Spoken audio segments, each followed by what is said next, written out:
Okay, welcome to creating a marketing plan.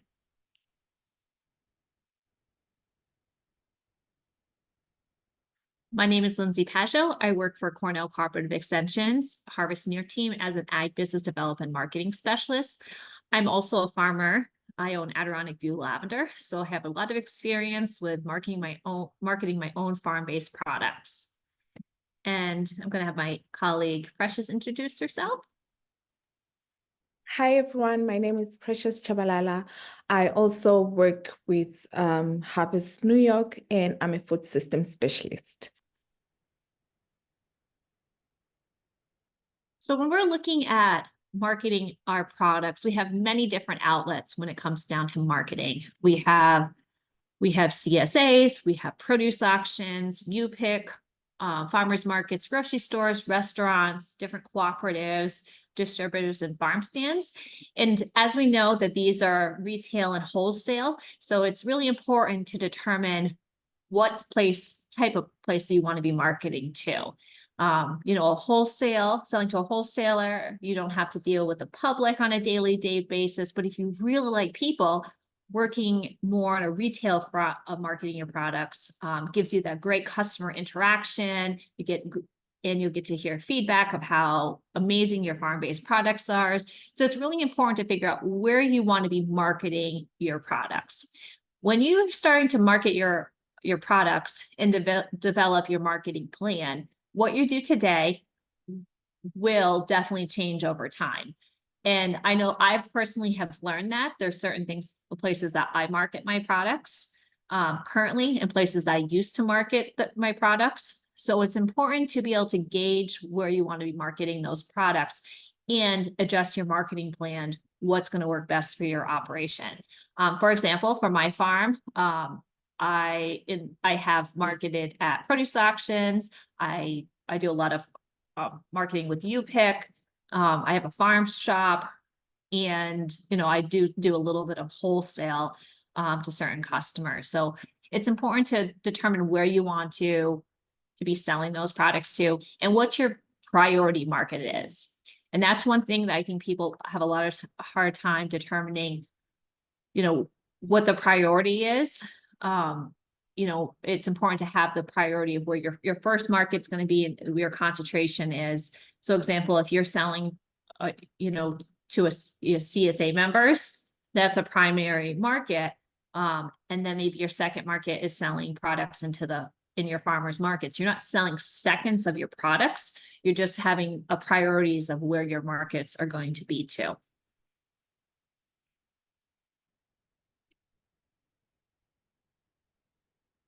So why create a marketing plan? So a marketing plan is like a strategic document, very much like a business plan. And it gives you priorities of where you're going to be selling your product over time. It allows you to take and focus on what resources you have available. It also provides a plan of business growth from, your short-term, mid-term, and long-term goals over time. It allows you to target where your market is of those priority people you want to be selling to. And it helps you align your marketing efforts with your sales goals over time. If you're going to be looking into investors and bank, they're going to want to know where you're going to be marketing where you're marketing your products to. And it's also a part of your business plan. So a lot of the things we're going to be talking about in the next couple slides are parts that are part of a business plan, but they also are part of your marketing plan.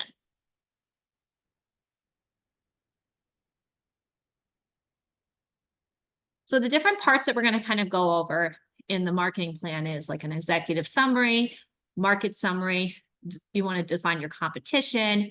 You have your target market and your customers, your market strategy, your budget and financials, your SWOT analysis, which is your strengths, weaknesses, opportunities, and threats for your operation.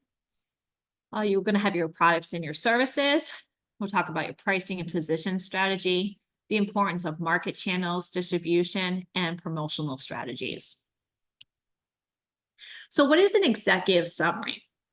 So this is very much in detail when you do your business plan. It's a description of your business.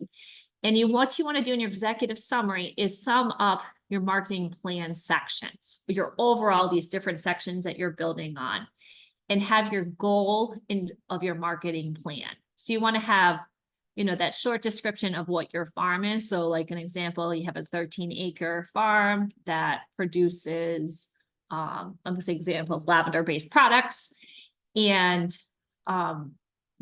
sells to a farm shop, to certain wholesale markets, offers U-Pick, and different variety of different events.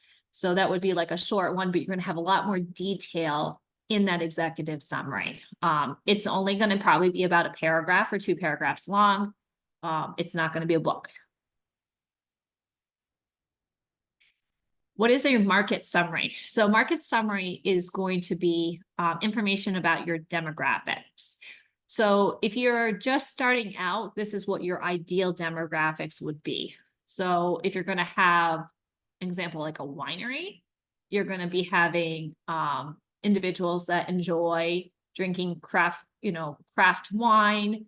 If you have different events in your products, like with music and wine, enjoy live music and enjoy drinking wine. They're going to be over the age of 21. It's not going to be kids at a winery when it gets down to it. So thinking about targeting what those demographics might be. The other thing too, when it comes down to demographics, is you can find out if you use any type of social media, there's analytics that you can use to show what those demographics would be for your operation.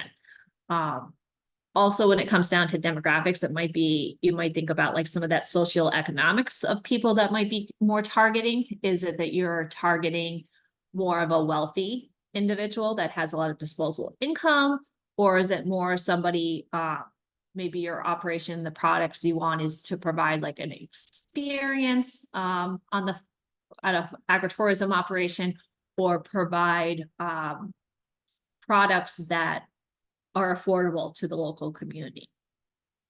Think about what the needs are for the people that are going to be buying those products. Is it going to be just a luxury item, or is it going to be an item that is something that they, are going to need on a daily basis? When you think about all the vegetable farms that we have in New York State, that they're providing healthy vegetables to our local community. So think about what that specific need is for those people that are buying your products. Think about the different trends that are happening in the market. Is this something that is going to be around in the long run, or something that's just going to be, a one and done type of product people are going to be buying? And then think about, in this market summary, the growth of how this product can grow over time to the people that are going to be buying this. Is this going to be something that is a continuous product, or are you just going to be continuing to try to seek out new markets? Competition. So it's important to, you don't always want to feel like you're competing with your neighbors, other people that are in the state. But it's important to know who your competition is going to be and kind of set yourself aside. So that's why it's important to describe who your competition is in your market. And that will allow you to kind of think about ways to make your product unique from that potential competition you might have in the market. So I kind of talked a little bit already about target market and your customers. So you want to describe the industry you're going to be selling into. So using the demographics to be able to describe those individuals. And I mentioned before is the analysis of that competition. So really dive into what your competition is doing, and then try to figure out ways to make your product that you have unique, and especially how you're going to be marketing that product. So an example, like if you have a winery and you're going to be selling your wine, you're selling it by the glass, maybe down the road, you have another farm that they just sell by the glass. They don't do any type of events. How can you make yourself unique? So maybe start thinking about having live music, hosting maybe a business after hours, yoga in the vineyard, followed by a glass of wine, maybe some paint and sips, so different ways to really make your product unique, and making sure that this is something that your customers is really looking forward to going to do at your operation. And then that would also include describing what the ideal customer is based and what their interests and needs are.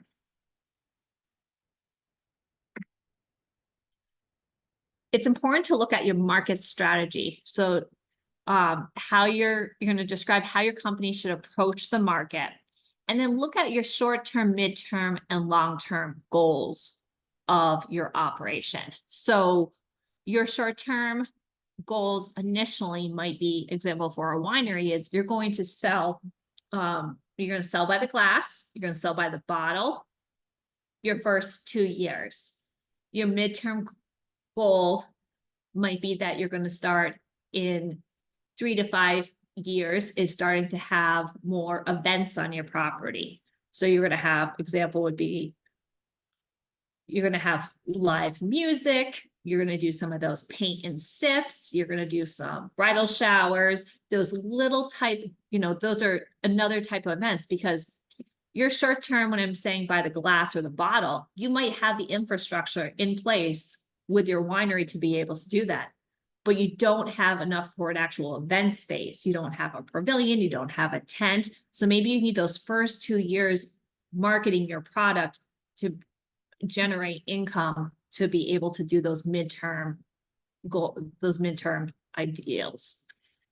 And then maybe down 6 to 10 years is you're going to offer large weddings on your property. So you're just slowly building up your infrastructure to be able to support your business over time. So every operation is going to be, different, and it's always important to really stick to your marketing plan, rethink it on an ongoing basis, especially the short-term, midterm, and long-term goals. I know for my farm, my short-term, midterm, and long-term goals have changed a lot over time. I know for my farm, I really wanted to do big weddings, be able to offer weddings on the property. Now I'm at a point that that's not something that I want to do. We've held, 2 weddings, and one, it's kind of like almost like one and done. We don't want to go there. So it's important to really think about what your marketing plan is going to be and adjust it over time, especially with these short-term, midterm, and long-term goals for the operation.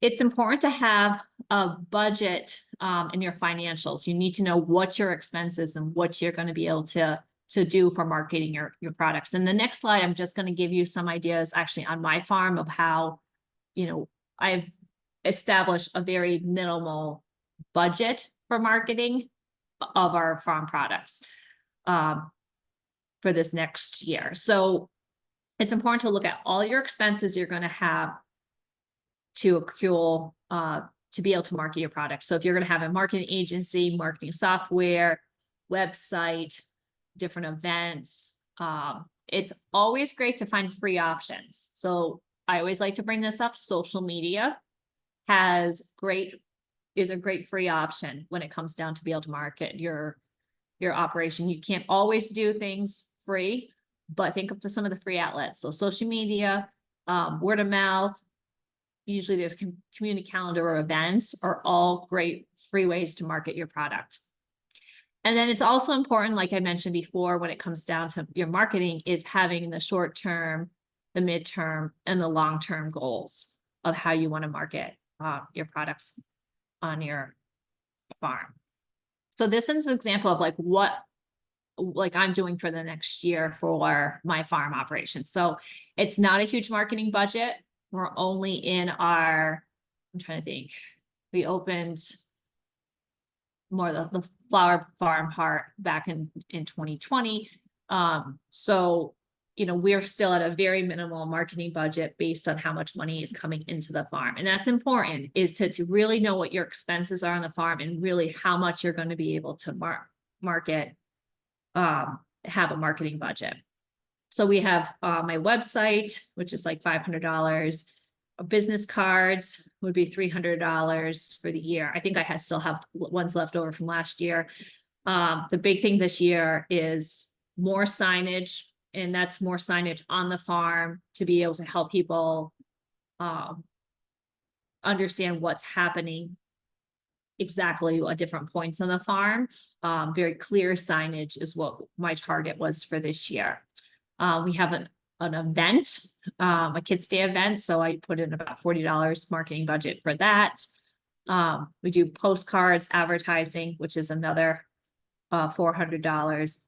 We do some paid advertising, so I've done newspapers in the past, never done any TV ads at this point, just because everybody has so many different options to watch, different outlets. So anywhere from, I think that's a hard thing nowadays, is how to target any type of ads that go on air.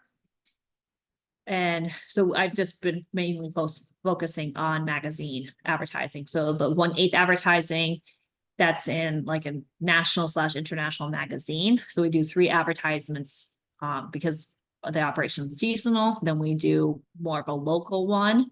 And then we have our paid membership for one of our local advertising farm community base for $50. So it's not a large marketing budget.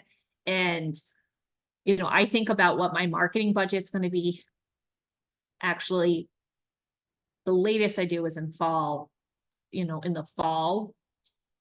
But usually during the season, when I'm actually advertising, I write a list of like where I want to advertise the next year. So, and what I want to focus in on my advertising budget. If you're a new operation, you might have a logo, you might have a website design. You might want to start sometimes locally in the newspaper. A swag is always a part of a marketing budget. So those hats, shirts, you might have employees. You might have a magnet that goes in your car. I personally don't like to do that because if I drive bad and cut somebody off, I don't want my name for my farm to be put on my car and associated that way. So, it's important to take and think about how you want to align your marketing budget and really have a clear plan of how you want to be marketing your products.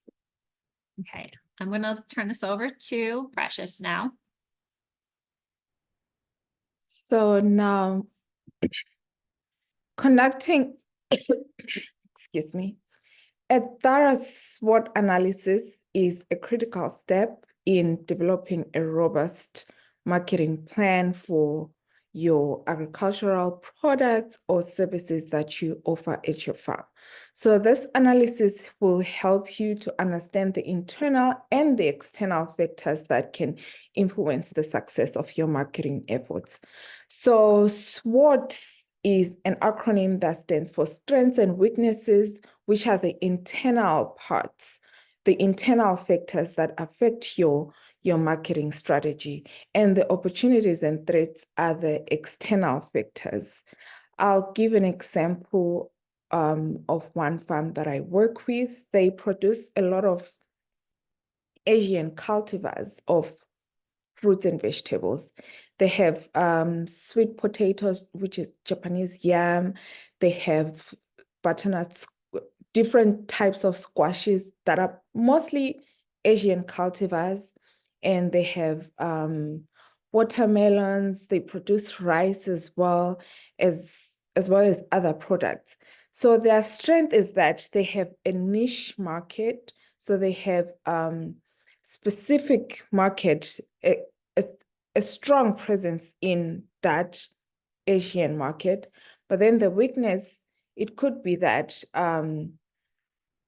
their market is mostly in New York City, so they have to factor in distribution and they're not so close to the city. And there may be some negative perceptions associated to the types of products that they produce. So those are some of the things that you need to consider. And then opportunities, you're now exploring emerging markets. So there's an opportunity for them to expand their market reach. And they could consider potential partnerships or collaborations with others. And threats are like external factors that may pose as challenges. It could be the transportation system, which may limit their ability to transport their food into the market, or market saturation for that matter in the case of New York City, for example, and other factors.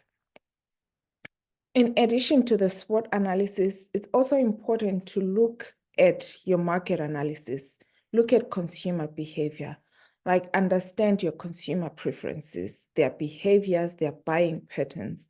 If you're, well, using the example that I just mentioned of that farm, like what are the types of products that their consumers are buying? Like, do they have any health trends? So most of their food also is organic produce. So those are some of the things that you may want to consider. Consider competitors as well that Lindsay mentioned earlier. Look at the market trends. Look at economic factors such as pricing, demand for food, and inflation also. Now, the next thing to look at would be product or service. Lindsay, could you click the next slide? Yeah. So product positioning is it involves defining and communicating the unique attributes and value propositions of your agricultural products in a way that distinguishes them from competitors. So what are your products? Why are they unique? So if you need to identify what sets them apart from the other market, I'll also make an example of another farm that I work with. They have a creamery and they make their own flavors of milk. So they have homemade flavors.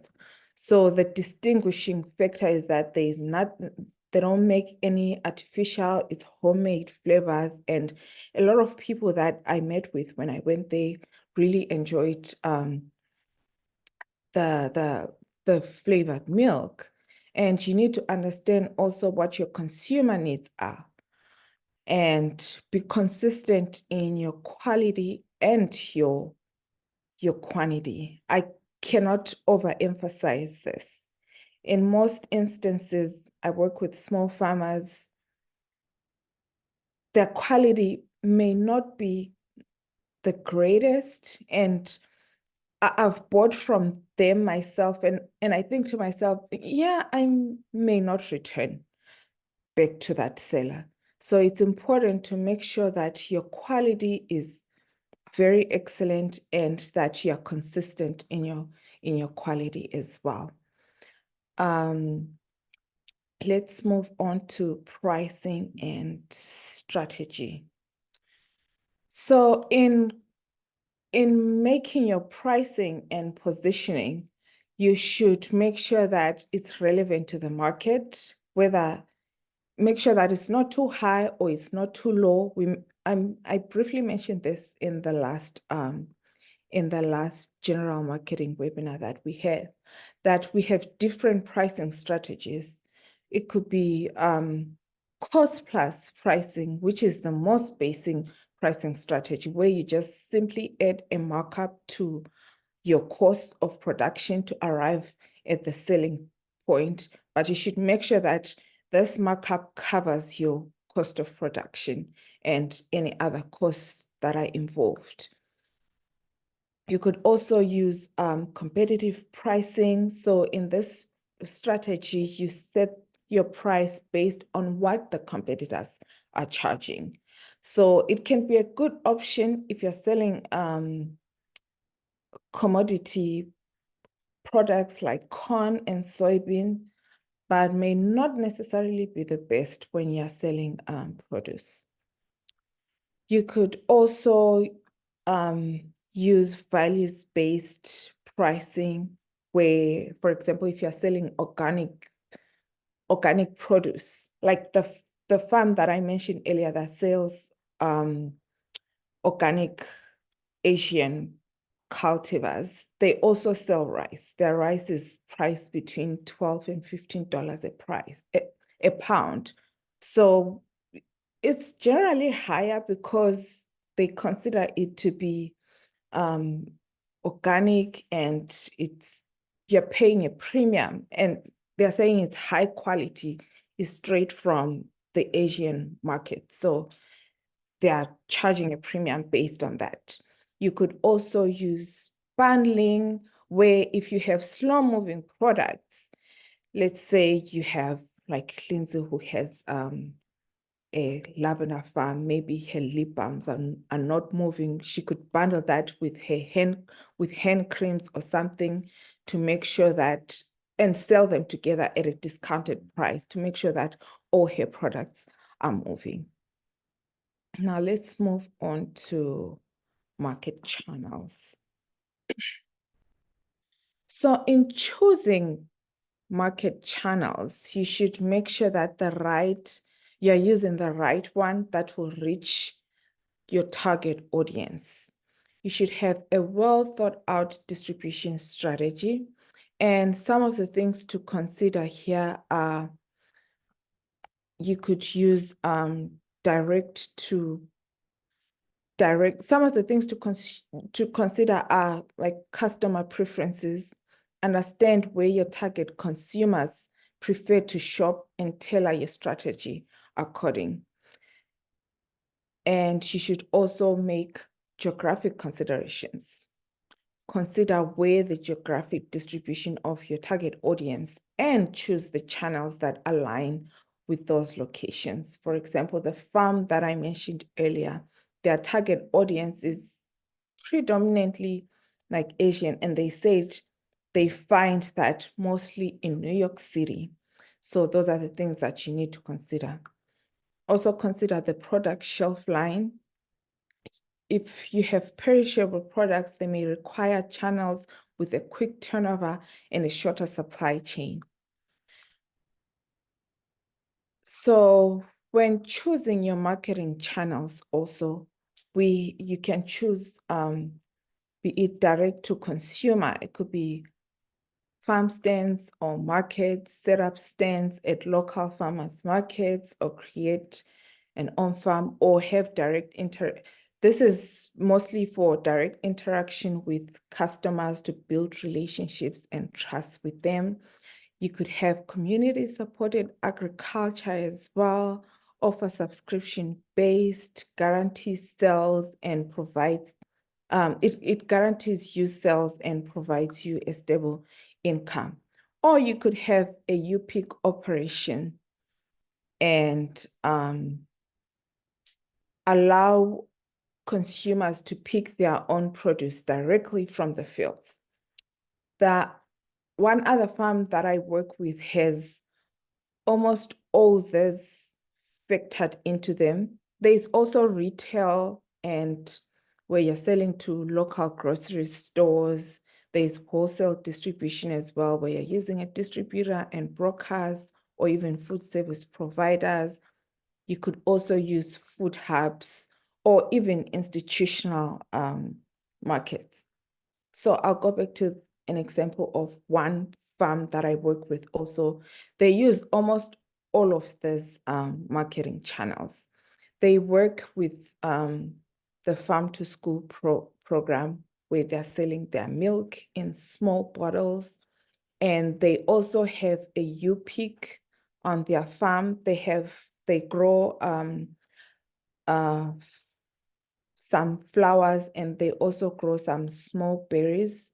So they host some family fun day events where parents and their children come, they pick up flowers, and then they make crafts from those flowers that they pick. They use cloths and some hammers, and then they eat, and then they may also eat strawberries. Meanwhile, and they also, that very same farm also partners with other farms. They make charcuterie boards, and then there's some meat as well for people to eat, and some drinks as well. So that's one thing that you could consider. So you should also consider, like in choosing your marketing channels, also consider the types of certifications that you may need. If you want to target institutional markets, for example, if it's, let's say it's a school or a university, do they need GAP certification? What other certification do you need? Do you need minority and women business owned certification? Do you need New York Grown and Certified? What type of additional certification do you need? That's one thing to consider as well. Now let's move on to distribution.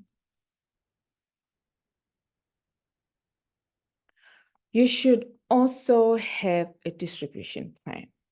Like, are you going to achieve this through your website?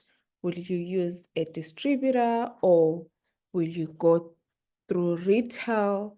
And what mode of transportation will you use?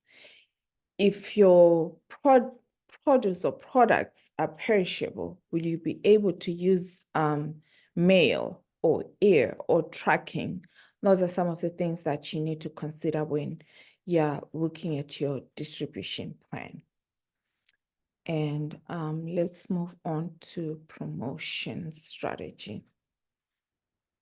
So your promotion strategy plays a crucial role in creating awareness and building brand image and driving sales for your products. So with regards to promotions, you can be looking at marketing material, online promotions, and other offers. Promotions could include, like, at your farm store promotion, where you have maybe some seasonal promotions and you're hosting different events or different festivals within your farm, or you're hosting community events, you're sponsoring a local community event or a sports team or in a fair, or you're organizing farm tours to connect with the community and to educate them about your product. Also consider partnerships and collaborations. I mentioned one farmer that does this. You could work with a chef and have a local chef come to your farm maybe once a month or once every other week to create recipes using your agricultural, your product. Or you could have collaborate with other complementary businesses such as wines or bakeries for joint promotions. Also consider some customer loyalty programs where maybe if someone purchases something, you offer them points that are redeemable at a later stage for discounts. And you may also have some contests and giveaways on your social media, let's say for specific holidays, run some contests and have prizes like Valentine's giveaway, for example, since we have Valentine's Day coming up. And also consider some product giveaway, give away some free samples or products at events or even through online contents.